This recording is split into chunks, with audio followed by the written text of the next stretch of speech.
News. Bengaluru में कल विपक्षी दलों की बड़ी बैठक हुई। जी हां, एक दिन पहले ही बिहार से मुख्यमंत्री Nitish Kumar, Rajad supremo Lalu Prasad Yadav, deputy CM Tejashwi Yadav समेत कई अन्य नेता बैठक में शामिल होने के लिए पहुंचे थे।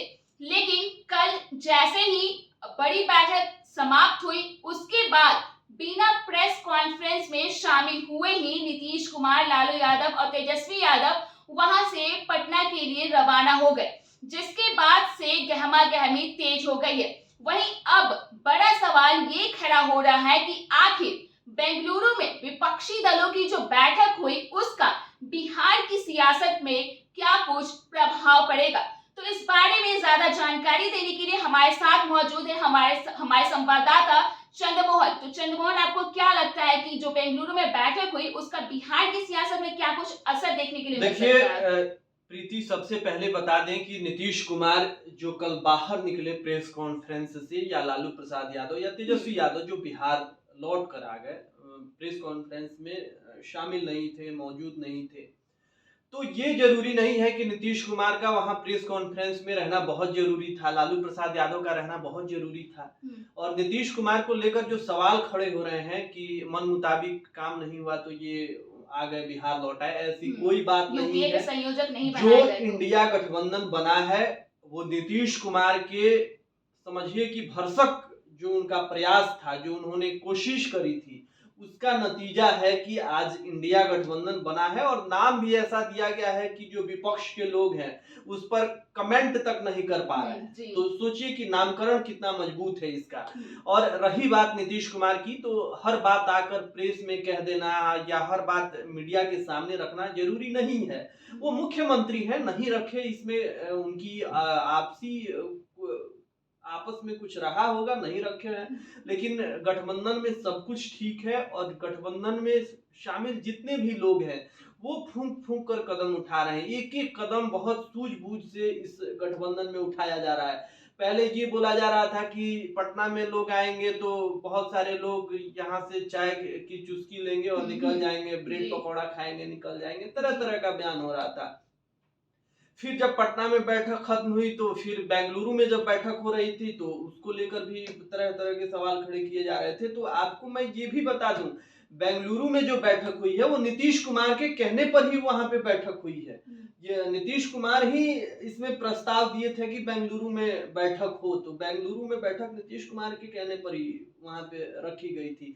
और जो तीसरी बैठक होने जा रही है वो भी नीतीश कुमार के कहने पर ही वो होने जा रही है। और नीतीश कुमार को बड़ा पद मिल चुका है, हम आपको ये जानकारी दे रहे हैं, बस उसका ऐलान होना बाकी है।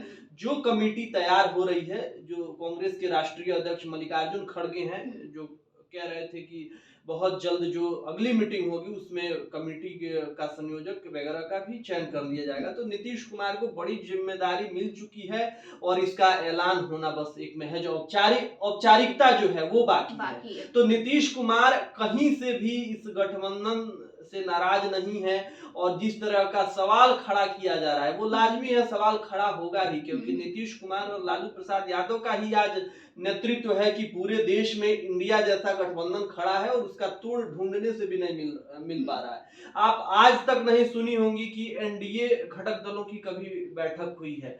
ये इंडिया गठबंधन का ही नतीजा है कि कल एनडीए की भी बैठक हुई है। लंबे अरसे से आप दूर दूर तक नहीं सुनी थी कि एनडीए भी कभी बैठक करता है और उसमें बैठक में तमाम उसके घटक के जो साथी हैं वो शामिल होते हैं। लेकिन मजबूरन उनको भी करना पड़ा। सामने वाला एनडीए भी समझ रहा है कि इंडिया का महत्व अब कितना बढ़ गया। जी चंद्रमोहन, लेकिन कल की बैठक को लेकर के ये भी एक अहम मुद्दा था कि विपक्ष की तरफ से पीएम का फेस कौन होगा। देखिए, जल्दबाजी नहीं है कि विपक्ष अभी ही पीएम का फेस सामने ला दे, वो उनकी रणनीति है, वो अपने रणनीति के तहत काम कर रहे हैं। तीसरी मीटिंग होगी, चौथी मीटिंग होगी और आगे वो लोग जिस तरह से कदम उठा रहे हैं, समझिए कि बहुत समझदारी के साथ सब। मल्लिकार्जुन खड़गे ने तो पूरी तरह से मतलब पीएम पद के उम्मीदवार के रूप में अपनी दिलचस्पी ही नहीं दिखाई। उन्होंने कहा कि कांग्रेस की उसमें कोई दिलचस्पी नॉर्मल थे और ये सब समझ रहे हैं। ममता बनर्जी का बॉडी लैंग्वेज देखिए, लालू प्रसाद यादव का देखिए, नीतीश कुमार का हाव भाव देखिए, सब अंदर से मजबूत दिख रहे हैं।